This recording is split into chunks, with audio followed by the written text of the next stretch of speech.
Well, welcome everybody to another episode of History That Unites with our very own Roger Persaud that we do here their second and fourth Thursday of the month. And um, so welcome, Roger. Thanks, Emily. How you doing? Good. Good to So see you. good. What part of history are we looking to talk about today, Roger? We're going to go to the 1900s. Oh, 1900s. Okay. That was a little while ago, but That's not, yeah, that's a little while ago. yeah. Early in 1900, a young lady was born in St. Louis, Missouri. Okay. Her name was Josephine Frida McDaniels. She grew up dirt poor. Family had lots of financial trouble. She ended up dropping out of school and working as a domestic. And Okay. in her 20s, she moved to New York to pursue a career in entertainment. In the 20s, this is the roaring 20s, the jazz age just coming about. And she was on there and she appeared in some Broadway shows. She had a nice career appearing in some Broadway shows. And she ended up being, let's say, the term is called a burlesque dancer. Okay. And, she danced scantily clad, showing off her beautiful body. And pretty soon she was discovered by a European promoter, and he took her to Paris. Oh, wow. Okay. In Paris, she became famous. Josephine Baker performed all over Europe. She became a huge star. She had a very interesting life. She married 4 times. She never had any kids of her own, but she adopted 12 children Oh, and she wow. called it her rainbow tribe because they were all shapes and colors and sizes and she's famous for that. But what I want to reference today, we're going to talk about her fame and some of the things that she did.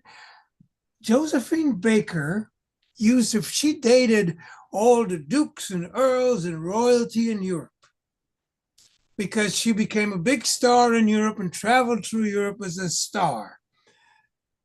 During the war, she used her celebrity status to gather information for the Allies. She traveled across Europe collecting intelligence that was vital to the war effort. She also did lots of performances for the troops, the American troops, the British troops, troops from all over the world. She ended up getting awards in France. She really was a spy. She was a classic spy using her celebrity to spy on different countries or whatever. She got the Croix de la Guerre in 1946. This is a French military honor for bravery and service during the war. She also received the Legion d'Honneur in 1961, France's highest distinction in recognitions for her contributions to the French resistance and her efforts to combat fascism. She also got the Medal of Resistance. This honor was bestowed upon her for her significant role in gathering intelligence and helping the Allies during the war. But she really was an amazing performer. Now, she was a skinny black girl from St. Louis, Missouri, made into a megastar. But the impact that she had on the world doesn't come in her performances or in her awards or her performance during the war. What she brought to the world was a significant change that I didn't recognize until really studying her life and the impact that she had. When these people saw this beautiful bronze body, she was a light skinned African American, probably mixed with several races, who knows? They were amazed. You see, up till the early 20s, a lot of European royalty bragged about their wife's double chin and their pale complexion. And Europe, where women walked through Europe with parasols or umbrella to protect them from the sun. But after Josephine Baker, people were getting in shape and getting suntans.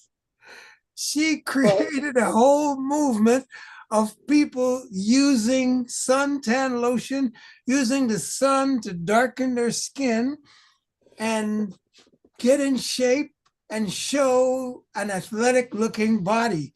She created, I think that was much more of an impact that she had on the world than all her performances. And she's known in the jazz age all through Europe. And she's known for her, awards and her work during the war and with the French resistance. But I think that impact is more important and more significant for really creating change in the world, Emily. Emily, did you ever hear about Josephine Baker or realize that an American woman had that much impact on the world? I'm not sure if I've heard of her before, but good to know about her now. Well, she got famous. She came back to the States. She came back in the 1950s, and she performed in New York. But then she realized that she had to perform to make money. She had to perform to segregated audiences, and she refused. Oh, She okay. refused to perform to segregated audiences. She said, why should I not? Why shouldn't Black Americans come to see me perform when I perform to Black people in Europe? And it was the craziest thing. And so she didn't, she stopped performing in the US. And when she came back to the United States in the 60s, she became a very strong and heavy and powerful activist for the civil rights movement. Awesome. It was also heavily investigated by J. Edgar Hoover. And that's one of the reasons why you don't know much about her. Oh, okay. She is not, I don't see any, and I've studied this woman backwards and forwards. I actually met her son. She has a son that lives in New York. He's probably in his 50s or 60s now. And he had a restaurant in New York City called Chez Josephine, cooking the foods that she liked. He was one of her adopted kids. And Oh, he told me that the tribe grew from 12 to about 20 something. I don't know, but she had this big chalet in France where she raised all these kids. And, like I said, none of them are her natural born kids. But she was married 4 times to all kinds of royalty. And she was rich. She was extremely rich and powerful and traveled the world, in style and luxury. But oh, she was not allowed to perform in New York City because she would not perform to segregated audiences, and audiences were not segregated in the 50s. She came back in the 60s and she was an activist. She worked with Martin Luther King and the civil rights movement. And she was, like I said, she was heavily investigated by J. Edgar Hoover. And that is one of the reasons why she's not very well known. well, because of all the investigations, they want to keep it under Yeah, wraps or yeah. something. We don't know whether I can't find any political references to her. I know Oh, she was a okay. big activist, but don't know that she took a political stance, whether it's left or right. And Oh, that was that's what they were looking for. So I don't know if they found what they were looking for. But a lot of things, one thing that a lot of people don't know and should know is that during the 20s and 30s, hundreds of American jazz artists moved to Europe to perform because they could perform for public audiences. They didn't have to perform to segregated audiences. Some of the greatest American jazz players moved to Europe to perform. And that, they did that to make money, but it also okay. spread jazz all over the world. All right. That allowed jazz to spread roots. So something that you do to prevent something can actually cause it to spread. All right. And I think that's an interesting juxtaposition on things that happen in life. So Mm-hmm. they didn't want these guys to really perform in the US. So they moved to Europe and performed, and it just allowed their message to expand. Yeah. And European jazz is one of my favorite jazz musicians is a keyboard player from Italy, Joe Zawinul, and he plays with a group called Weather Report. That's a worldwide group. And the last edition they had was a guy from Yugoslavia, Jaco Pastorius. So this music is global. Music is a global thing. And like history, music and art, it's all global. None of it is destined to any geographic area. And that's the point of everything that I do with History That Unites, to show people that we are much more similar than we are different. And the history that has been put upon us has been designed to divide us. And I use these stories to bring us together. That's why we call it History That Unites, because that is what we are endeavoring to do. Use these tidbits of hidden history to show people that we are much more similar than we are different. And that's my mantra, that's my message, that's my word. And that's what we try to do.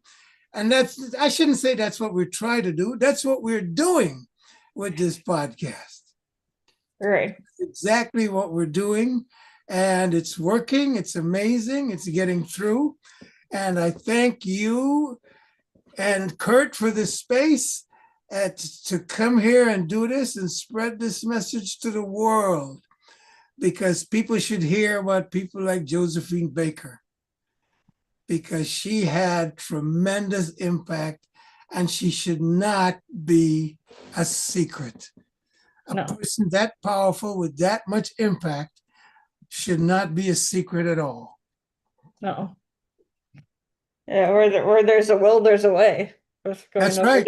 Or going over to Europe and whatever. She was in St. Louis. She left as a domestic servant and moved to New York to be an entertainer. Yeah. Look at the impact she had on the world. Look at the impact she had on Europe and the war and raising her kids and setting examples. That's just amazing. Yeah. It's simply amazing. And she did not have a formal education. Oh. No, she dropped out of school. Well dropped done. out of school, worked as a domestic, went to New York to become a entertainer. She couldn't sing a lick, but she could dance and she was beautiful. And she spread that, she let that message spread, and she built her own fame. Yes, there were some European promoters that saw her and saw what she could provide to the world, and they made it work. That's the benefit, And a lot of guys got rich. She got rich too. And she helped a lot of people and ended up helping the Allies in World War II. And that is a contribution that you can't measure. No. And then she got everybody now looking to get a tan, looking to look beautiful, and getting rid of those parasols and not hiding themselves from the sun. Right. It's a fantastic story of a person who comes from humble beginnings and became an absolute world changer. Yeah. Yeah. Yeah. Seems like she had a lot of different interest and was involved in a lot, and yeah. Yep. Yeah. She ended up learning in 5 or 6 languages and all kinds of stuff. So she was not an idiot. She just wasn't highly educated. Yeah. But still able to make a difference, though. Yes, a big difference, a huge difference, a bigger difference than a lot of people who are born into riches and highly educated can't make that much impact. But a simple person working their dream, living their dream, can make a worldwide impact if they are given the chance. And that's what we want to tell people, we are all able to contribute something to this amazing planet that we are so blessed to inhabit. Let's get together. We're all here together. If we unite, we are powerful. Divided, we just weaken ourselves. So why do that? Let's unite. Let's come together. Let's embrace. I had a powerful morning. I spoke. I got to speak at the graduation of the Young Entrepreneurs Alliance, which is in 85 countries, including 45 countries in Africa. It was such a thrill to watch these young people from all over the world learn the skills of entrepreneurship and graduate from a 10-week program. This thing is spreading all over the world. We are spreading our joy, and that is all our Creator asked us to do, is spread our joy, share our passions with the entire world. All right. Thanks, Emily. Thank you, Roger. Yeah, how'd you get interested in this history stuff, Roger? Well, Emily, I'm a lifelong aviator. Okay. 8 years in the U.S. Air Force, 25 years with American Airlines, 5 years freelancing, mostly in Africa, and then 5 years as director of training for North American Airlines.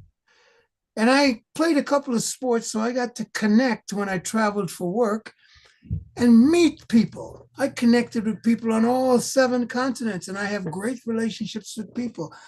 But I saw a lot of division as well, and I wondered why. I'm also an aircraft engineer, and in aircraft engineering, we apply root cause analysis to chronic issues, not just to solve them, but to see if we can't prevent recurrence. When I applied root cause analysis to what was being taught, I realized that history is designed to divide. That's when I decided to seek out the people, places, and events that are omitted from history. Now I highlight them. Oh, okay. To replace ignorance with curiosity, diminish unconscious bias, and create an environment where talent and character will supersede appearance every time. My first book is called America Should Be Grateful to Haiti, but it's not about Haiti, although that's a great story. It's about historically overlooked narratives. And the Josephine Baker story is not in my book, but my book has a lot of hidden history stories. And I have become, since writing the book in 2021 and doing more research, a sort of an expert on hidden history. There's hidden history of women. There's hidden history of India. There's hidden history of the Indian subcontinent. There's hidden history of England. And I just bring it out in these podcasts and share it with people. And thank you, Emily and Kurt, for allowing me this platform to share this message that I think can help heal the world, bring people together, build the bridges that reconnect people, because we were connected in the beginning, whether you believe in religion or you believe in evolution. We all come from one source. So let's get back to unity, unite and connect and grow a beautiful space. I hope I answered your question, Emily. Yeah, you did. That was awesome. Awesome, Roger. But yes, I'm glad to know about Josephine Baker now. So this is a good thing here. Um, anything else you'd like to add here? No, I think this is a good time to close. Okay. It's been a busy day for me, so this is a good time to close. I thank you again for this space. And we'll put some things under the recordings as they go out so people can connect with me, but you can connect with me at calendly.com/Roger Persaud. Calendly.com/Roger Persaud. You can connect and share some time with me. Or my email is rogerpersaud@gmail.com. So Awesome. connect with me and let's chat. Let's talk about history. Let me help you understand that we are much more similar than we are different. That's good. Thank you, Roger. Again, we're here every second and fourth Thursday of the month for History That Unites. So hope everybody tunes in, and until next time.